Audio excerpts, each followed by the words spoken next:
Hey guys, this Suhas AR25 number 24 attempt. तो आज हम बात करने वाले हैं AFM के बारे में कि मैंने AFM में 86 कैसे स्कोर किया था।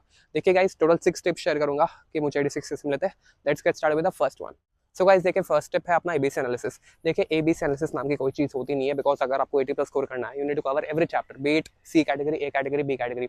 तो कोई भी कैटेगरी हो आपको पूरा पढ़ना पड़ेगा। अभी तो देखो एमसीक्यूज है, एमसीक्यूज कोई भी चैप्टर में से आ सकता है। तो make sure that you cover each and every chapter and each every topic and cover 100% of your syllabus. ठीक है, the second tip is about theory. अगर आपको 80 प्लस स्कोर करना है, theory is the new practical. आपको AFM में forex solve करके 80 plus नहीं मिलेगा, वो तो वैसे भी करना ही है। थ्योरी आपको करना पड़ेगा मास्टर। ले देखिए 4-5 चैप्टर्स ये देखिए, start of the finance, security analysis, risk management and financial policy. ये 4-5 चैप्टर्स आप कर लो, आपका थ्योरी हो जाएगा and you will have to master your theory in 80 plus.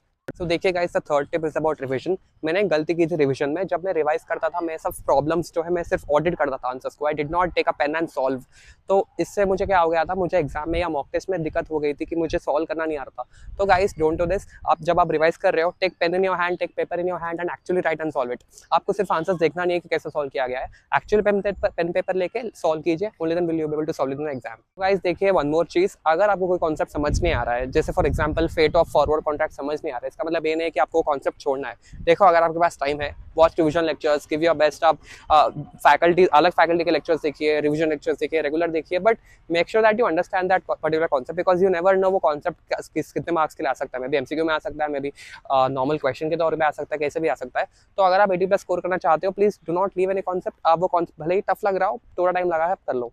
So guys देखिए, प्रेजेंटेशन के बारे में बात करते हैं कि आपको एग्जाम में कैसे प्रेजेंट करना है। देखिए मेनली 4 टिप्स है जो मैं आपको बताता हूँ, जो मैंने यूज किया था। फर्स्ट, कोई भी आंसर प्रैक्टिकल आप लिख रहे हो, नोट लिखो कि आप कितने डेज कंसिडर कर रहे हो। 360 कंसिडर कर रहे हो, 365 कंसिडर कर रहे हो, या आप कितने डेसिमल पॉइंट्स तक लिख रहे हो। Make sure that you actually write them in the form of notes, क्योंकि उसकी वजह से एग्जाम्स में थोड़ा आंसर, फाइनल आंसर डिफर करता है। तो make sure that you write how many days you are considering in an year, and one more thing is that how many decimal numbers are you taking. That's the first thing which you need to remember in exam. The second, दूसरी चीज जो आपको याद रखनी है presentation में, वो ये है कि never ever and your practical answers with a number. जब भी आप कोई नंबर फाइनल आंसर पे आप आ रहे हो, make sure that you interpreted. आप लिखिए कि एनपीपी अगर पॉजिटिव है आपको क्या करना है, एनपीपी अगर नेगेटिव है तो क्या करना चाहिए। अब जो आपका इंटरप्रिटेशन है, make sure that you write that as well. You don't just stop at the final answer. Make sure that अगर आप वो इंटरप्रिटेशन है वो भी आप लिख पाओ एट एवरी प्रैक्टिकल आंसर का एंड में। देखिए, अगर आपको फाइनल आंसर नहीं आ रहा है, डजंट मैटर, नो प्रॉब्लम। आपको जो मार्क्स मिलता है एग्जाम में, स्टेप वाइज मार्किंग के लिए मिलते हैं। तो मेक श्योर कि आप स्टेप्स अच्छे से लिखो, वर्किंग नोट्स बनाओ। फाइनल आंसर के लिए ठीक है, इट्स ओके, आंसर डाल नहीं हुआ, it's okay, but make sure कि आप स्टेप वाइज लिख रहे हो, वर्किंग नोट्स बना रहे हो। भले ही आंसर गलत है, नो प्रॉब्लम, आपको स्टेप वाइज मार्किंग की जाएगी।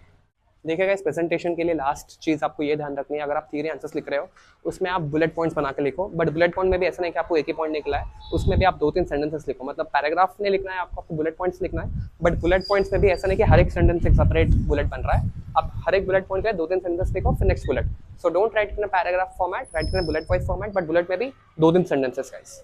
देखिए, अभी लास्ट टिप है चैप्टर वाइज स्ट्रेटजी के। आपको हर एक चैप्टर के लिए स्ट्रेटजी बनानी पड़ेगी। देखिए, मैं आपको ओवरऑल लेवल बताता हूँ। The first chapter which you can talk about is portfolio, क्योंकि बहुत बड़ा है चैप्टर। आपको पोर्टफोलियो के लिए कुछ टेंशन लेने की जरूरत नहीं है कि आप सिर्फ क्या करो, just memorise all the formulas. जो भी फॉर्मूलाज है, हर एक कॉन्सेप्ट के लिए कोई ना कोई फॉर्मूला होता है, तो आप पूरे फॉर्मूलाज पे रट लो अच्छे से।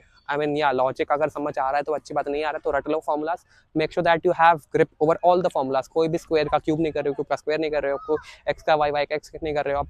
Make sure that you are very very fluent with all the formulas, and then this chapter will be very easy for you. Make sure that आप पहले फॉर्मूलाज पे आप अपनी पकड़ जमा लो, and then you will move to the problems. Problems will not be easy, will not be tough for you, it will be very easy.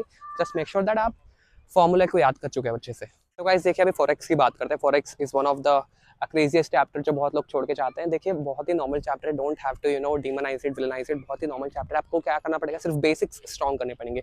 आप अपने जो फंडामेंटल्स है वो चैप्टर के स्ट्रॉन्ग कर लो। आप मतलब ये सोचो कि अगर आप कोई करेंसी बेच रहे हो, तो आप कोई करेंसी खरीद भी रहे हो। For example, if you are selling rupees, then you are purchasing dollars. Make sure कि आपका ये फंडामेंटल क्लियर हो, देन आपके जो भी और कॉन्सेप्ट्स है, जैसे कॉम्प्लेक्स प्रॉब्लम्स है, जैसे क्रॉस रेट्स के प्रॉब्लम्स हो या कोई बड़े थ्योरीज हो, you will be able to solve it easily. Just make sure that आपका ये फंडामेंटल क्लियर है, and all the fundamentals in forex are very clear. So guys, अभी जैसे दूसरे चैप्टर से है, तो बड़े मेन चैप्टर से ही है। दूसरे जो चैप्टर से जैसे एसीबी एडवांस कैपिटल बजटिंग, उसके लिए आपको सिर्फ ये क्लियर रखना है कि आपको पीवी ऑफ इनफ्लोस और पीवी ऑफ आउटफ्लोस निकालना आना चाहिए। अगर आप वो कर पा रहे हो तो आपका मोस्टली चैप्टर हो जाएगा, आपके मेजर पार्ट के चैप्टर क्या हो जाएंगे, जैसे रिप्लेसमेंट डिसीजन आपको देखना पड़ेगा कौन सा ज़्यादा कौन सा कम है, या मतलब mostly the concept will be clear. अगर आप पी ऑफ इनफ्लोस और पी ऑफ आउटफ्लोस निकल पा रहे हो तो ऐसे भी आपका मोस्टली हो जाएगा, 80-70% आपका हो जाएगा।